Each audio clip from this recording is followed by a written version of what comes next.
Bismillah walhamdulillah summa salatu wassalamu ala rasulillah sayyidina wa maulana Muhammadin ibnu Abdillah.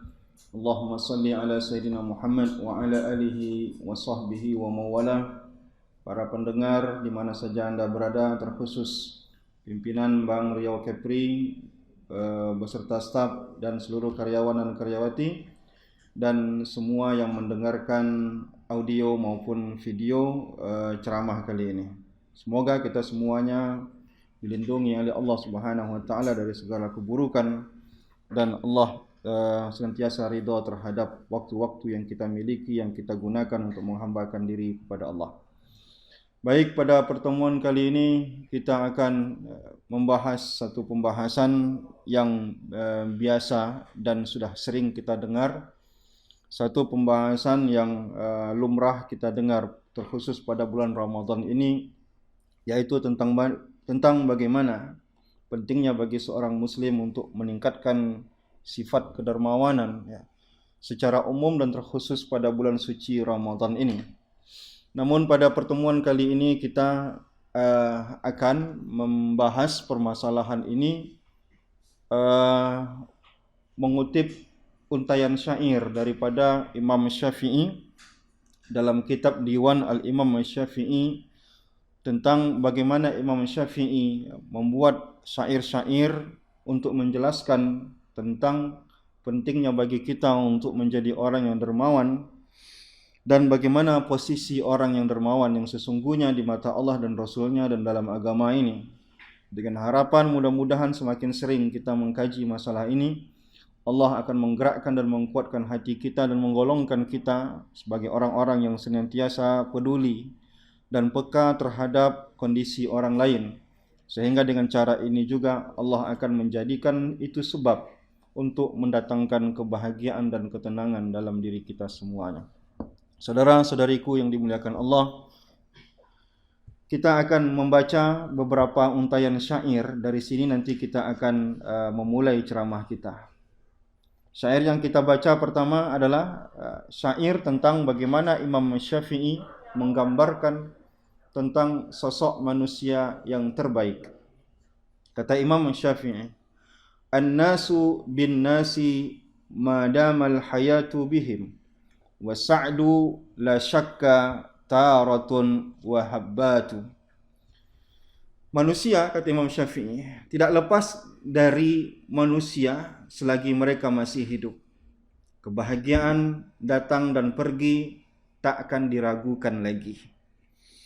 Ini bait pertama daripada syair pertama ini, di mana Imam Syafi'i menjelaskan dan menegaskan kepada kita bahwa siapapun kita, apapun posisi kita, setinggi apapun derajat kita, atau apapun yang kita miliki, maka tetap kita pasti akan butuh pada orang lain. Orang miskin butuh kepada orang kaya, dan orang kaya butuh kepada orang miskin.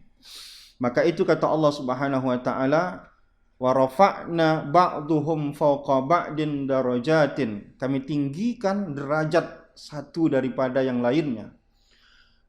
Liyatakhiza ba'duhum ba'dan sukhriyah, agar mereka bisa saling memanfaatkan satu sama lain. Jadi kalau ada kita berpikir bahwa kekayaan kita selalu dimanfaatkan oleh orang lain dan kita tidak suka itu, sehingga kita lupa tujuan Allah membuat kita kaya, tujuan Allah membuat kita berada, tujuan Allah membuat kita memiliki jabatan, tujuan Allah memberikan satu posisi kepada kita karena memang Allah ingin orang lain memanfaatkan nikmat itu. Jadi sesungguhnya kata Imam Syafi'i bahwa manusia itu tak akan pernah bisa lepas kebutuhannya kepada manusia lain. Selama hidupnya, manusia itu senantiasa akan butuh terhadap orang lain. Maka dari itu, kata Imam Syafi'i, kebahagiaan datang dan pergi. Artinya apa? Seumur hidup kita pasti akan merasakan di mana ada momen-momen bagi kita mudah menjalankan hidup, dan ada juga momen-momen di mana bagi kita sulit untuk menjalankan hidup. Artinya, tak selamanya lancar dalam semua urusan kita. Sehebat apapun kita, siapapun kita, tak selamanya urusan kita itu lancar. Dan kadang kita butuh orang lain yang mungkin selama hari ini menurut kita orang ini tak berguna. Tapi pada satu saat nanti Allah akan menunjukkan betapa orang itu sangat berguna bagi kita. Oleh karena itu kita tidak boleh menyepelekan orang lain. Meskipun dia mungkin tidak satu level dengan kita, tapi tetap kita harus memandang dengan kemuliaan. Wa afdalun nasi ma bainal wara rajulun tuqda ala yadihi lin nasi hajatu. Manusia yang paling utama di antara para makhluk adalah seseorang yang dari tangannya kebutuhan banyak orang terpenuhi. Di sini titik poin yang ingin disampaikan oleh Imam Syafi'i dalam syair ini. Imam Syafi'i menegaskan bahwa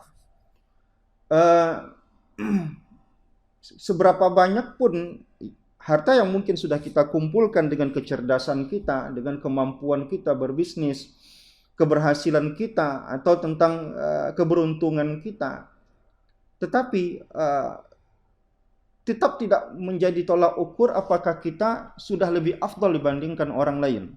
Karena di dalam Islam, orang yang paling afdal itu adalah orang yang paling bermanfaat untuk orang lain. Khairun nas anfa'uhum linnas, kata Rasulullah.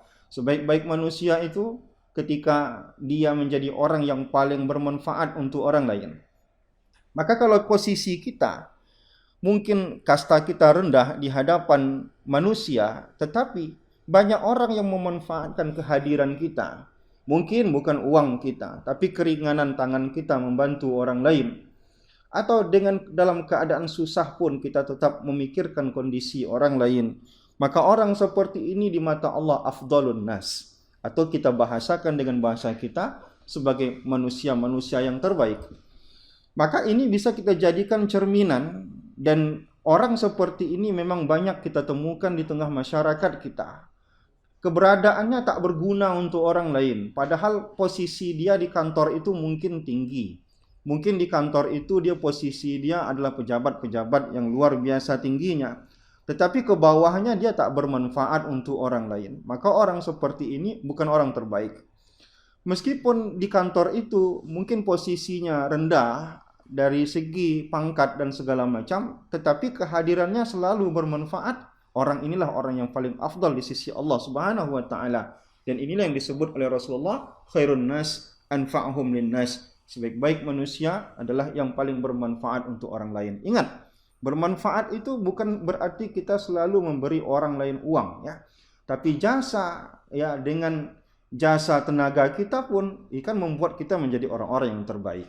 Maka kita perlu mengevaluasi. Jangan-jangan kita merasa kita hebat, tapi di mata Allah kita adalah orang yang paling hina. Na'udzubillah summa na'udzubillah. La tamna'anna yadal ma'rufi an ahadin ma dumta muqtadiran fasa'du taratu. Sungguh jangan halangi tanganmu untuk melakukan kebaikan selama kamu mampu, maka kebahagiaan akan datang silih berganti. Ini dia. Ini masih berkaitan dengan syair yang pertama tadi. Selagi tangan kita mampu untuk memberikan manfaat untuk orang lain, berikan manfaat untuk orang lain. Maka kita lihat bagaimana sahabat-sahabat Rasulullah SAW. Mereka mengajarkan kepada kita, mereka tidak hanya berbuat baik ketika mereka dalam keadaan punya, tapi dalam keadaan sulit pun mereka tetap akan membantu dan memikirkan kondisi orang lain. Dan inilah yang menjadi alasan bagi Nabi Musa alaihissalam ketika Nabi Musa mendoakan Qarun, ya. Qarun ini adalah orang yang miskin tapi membantu orang lain luar biasa. Hanya saja kemewahan tidak mampu untuk dia hadapi sehingga dia istidraj oleh Allah Subhanahu wa taala. Artinya apa? Kebahagiaan, kata Imam Syafi'i, selalu silih berganti. Oleh karena itu, jangan pernah kita merasa puas kalau hari ini kita dibahagiakan oleh Allah, sedetik kemudian kita bisa menjadi orang yang paling susah dibandingkan dengan orang lain. Jika hari ini pangkat kita paling tinggi di kantor ini, bisa jadi besok kita orang yang paling rendah di kantor ini pangkatnya. Kalaulah hari ini kita orang yang paling dimuliakan oleh Allah di tengah masyarakat, besok jadi Allah bukakan aib kita orang yang menjadi terhina di tengah masyarakat. Oleh karena itu, kita butuh orang lain. washkur fadaila sun'illahi isju'ilat ilaika la laka indan nasi hajatu. Oleh karena itu bersyukurlah atas anugerah Allah Ta'ala yang telah dijadikan dan ditetapkan kepadamu, sedangkan engkau tidak memiliki hajat kepada manusia. Qad mata qaumun wa ma matat makarimuhum wa asha qaumun wa hum fin nasi amwatu. Telah banyak kaum yang mati tetapi kemuliaan mereka abadi. Di sini penting untuk kita pahami ya. Dan banyak pula kaum yang hidup tetapi di sisi manusia laksana orang-orang yang telah mati. Saya selalu menceramahkan tentang sebuah syair daripada Ahmad Syauqi, seorang penyair terkenal Mesir. Syair yang dikutip oleh Buya Hamka. Ya, kata penyair ini apa? Irfa' li nafsika qabla mautika zikraha fa zikru lil insani umrun sani. Manusia itu punya umur kedua. Umur kedua itu yang menentukan apakah umur ini panjang atau pendek. Panjang atau pendeknya umur itu tergantung nanti kelak apa yang akan tetap mengalir di dalam kubur kita. Apakah dosa jariah yang tetap mengalir ataukah ada amal jariah yang tetap mengalir di kuburan kita. Rasulullah SAW telah wafat 14 abad lalu. Sampai hari ini orang masih mengenang kebaikannya.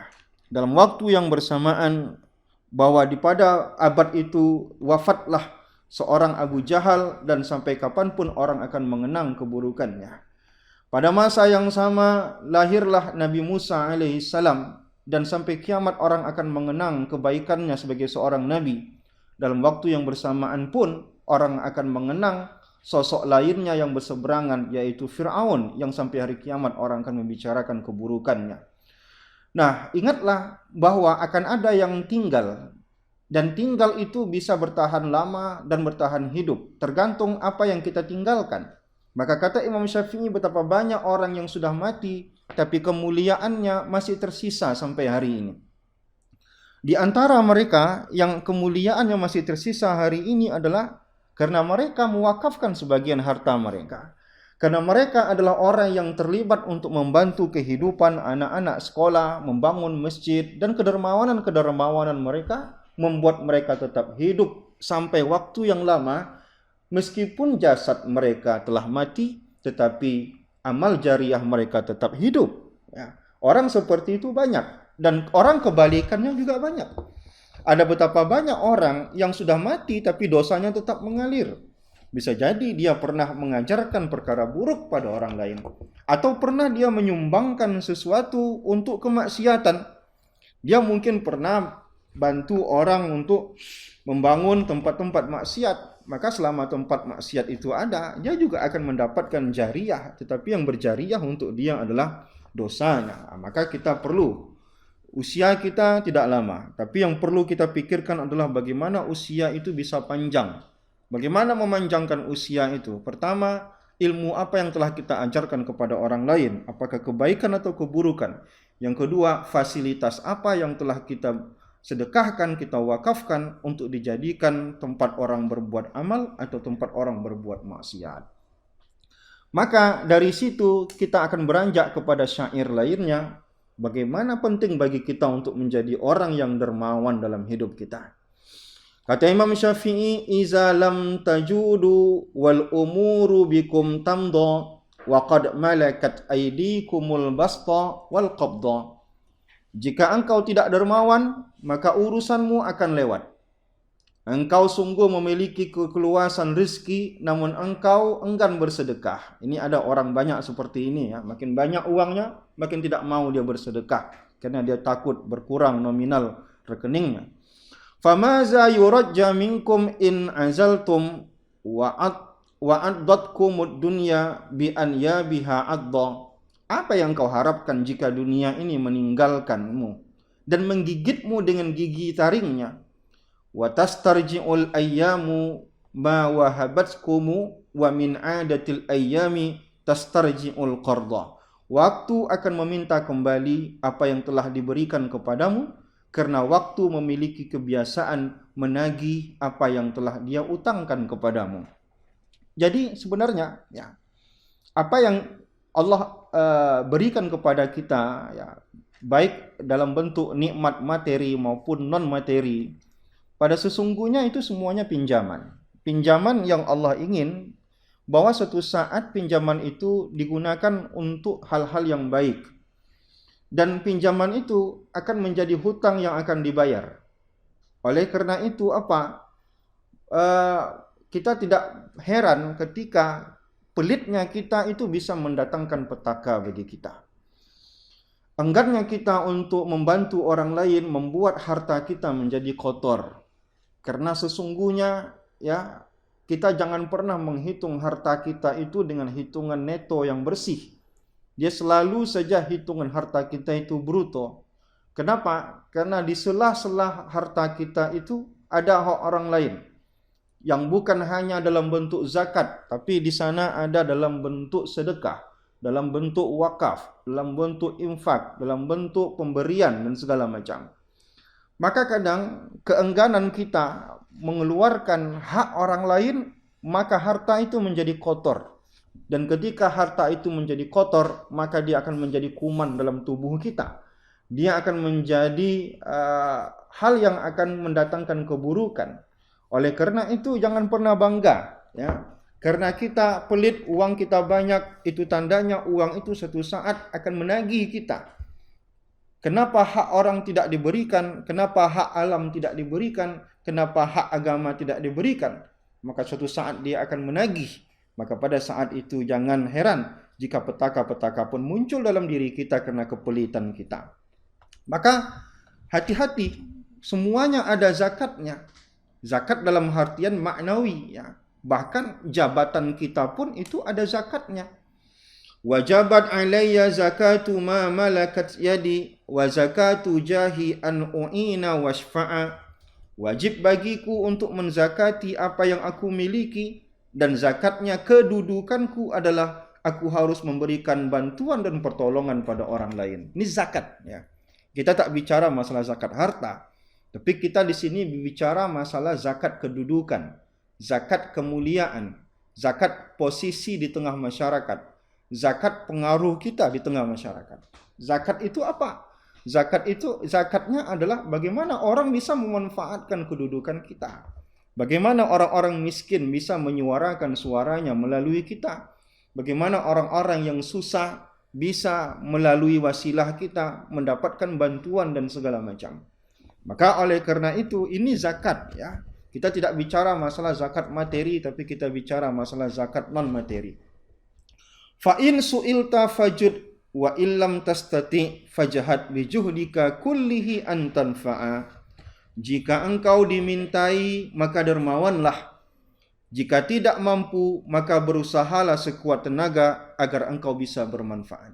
Baik, tidak semua orang punya uang. Tidak semua orang punya pengaruh bisa menggerakkan orang banyak untuk menyumbang.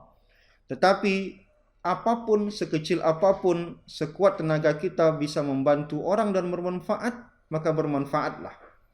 Setidaknya sebagai ustadz yang miskin, kita mampu untuk menyuruh orang ataupun menasihati orang untuk bersedekah. Setidaknya kita sebagai rakyat biasa bisa menggugah hati orang dengan berbagai cara agar dia bersedekah. Maka bermanfaatlah. Setidaknya kita tidak mampu menyumbang, tetapi menyediakan kotak sumbangan kita bisa. Maka orang seperti ini dia menjadi wasilah orang berbuat kebaikan. Sekali kita menjadi wasilah berbuat kebaikan, kebaikan itu akan memercik pada diri kita. Inna unasan mafatihu lil khair. Kata Rasulullah, manusia itu ada yang miftahul khair. Fatuba liman ja'alallahu fi yadihi miftahul khair. Beruntunglah orang yang di tangannya ada miftahul khair.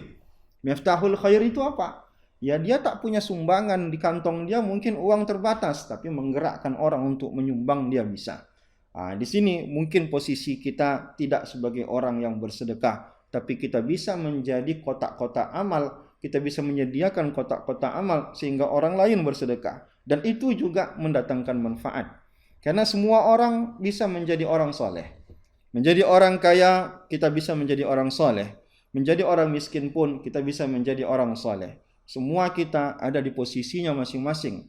Yang celaka adalah ketika Allah anugerahkan kepada kita suatu nikmat, tapi nikmat itu menjauhkan diri kita kepada Allah. Kita lupa semua yang Allah berikan kepada kita itu adalah hutangan. Ketika Abu Dahda mendengarkan Rasulullah membaca sebuah ayat, A'udzubillahi minasyaitonirrajim, Man zallazi yuqridullaha qardan hasanan fayudha'ifa lahu ad'afan katsira. Barang siapa yang memberikan hutang kepada Allah, maka Allah akan bayar hutang itu sebanyak-banyaknya. Maka Abu Dahda bertanya kepada Rasulullah, "Ya Rasulullah, apakah betul Allah berhutang?" Ya, tapi ini maknanya maknawi, bukan materi ya. Kata Rasulullah, betul, Allah berhutang. Artinya apa? Setiap uang yang kita keluarkan, sekecil apapun, Allah anggap itu sebagai hutang dan Allah akan bayar.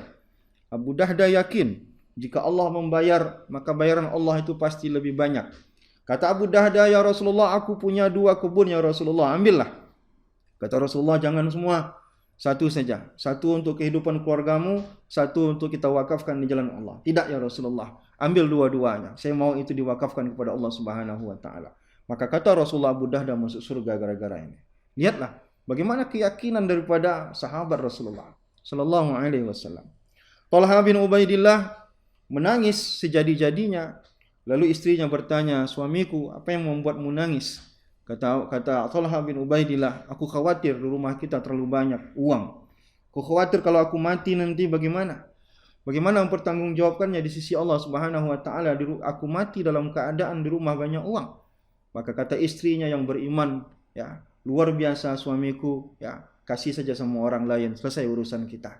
Maka besok harinya Talha bin Ubaidillah membawa hartanya dalam keranjang dan berikannya kepada orang lain. Lihatlah bagaimana mereka tidak begitu mementingkan kehidupan duniawi mereka. Dan sampai bisa kita katakan bahwa mereka membenci kehidupan dunia dan mereka lebih suka hidup fakir. Dan mereka-mereka yang kaya lebih suka menghabiskan uang mereka di jalan Allah Subhanahu wa taala. Mudah-mudahan semua yang mendengarkan ceramah ini secara singkat, ya, mudah-mudahan menggugah dan tergugah untuk senantiasa, ya, bermanfaat untuk orang lain dengan segenap posisi kita. Baik posisi kita sebagai orang kaya maupun posisi kita sebagai orang miskin. Kita berdoa kepada Allah, semoga kita senantiasa bermanfaat untuk orang lain. Terakhir, jaga kesehatan, tetap bersyariah. Assalamualaikum warahmatullahi wabarakatuh.